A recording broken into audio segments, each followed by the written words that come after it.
those last goodbyes are what probably gives you closure in a sense, and that's taken away from you, and that's the hardest part of all of this.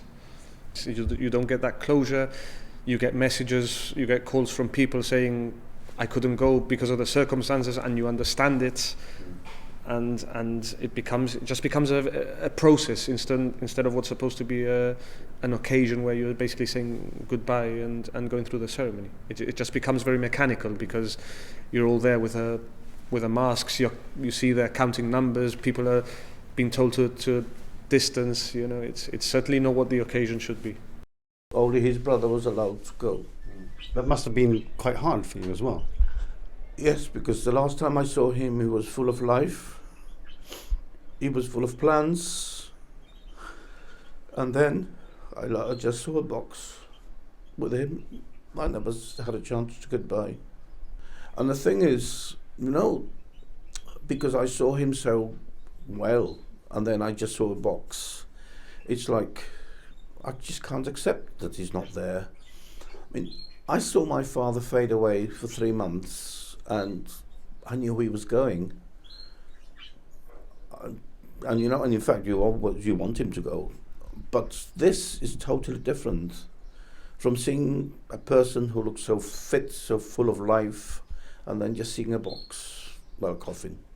So I think it has been very different in the sense that when we look at bereavement in the context of a non-COVID situation, there are certain rites of passage that, be it that they're informed by religion, by culture, by community, that set out, if you like, a way and a process that indicate to us how to do things, how to mourn, how to communicate, what the expectations are.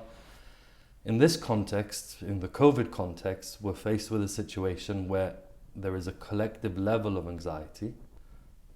Will this affect us? Will it come to me? Will it affect a loved one? There's the reality that there are people passing, and those rituals, those ways have failed us. So I think until we get to a position and to a place where we can safely say, this is now put to rest, we can't essentially put those individuals to rest. And for me, it's about being kind of creative with one's grief, even though that's a complicated concept to understand. And certainly there are ways, if for example you would always attend a funeral with family and friends, sometimes it may be a simple thing as going down to the beach, and if that person was passionate about the ocean, placing a stone in their memory. At first we didn't know how we would commemorate him.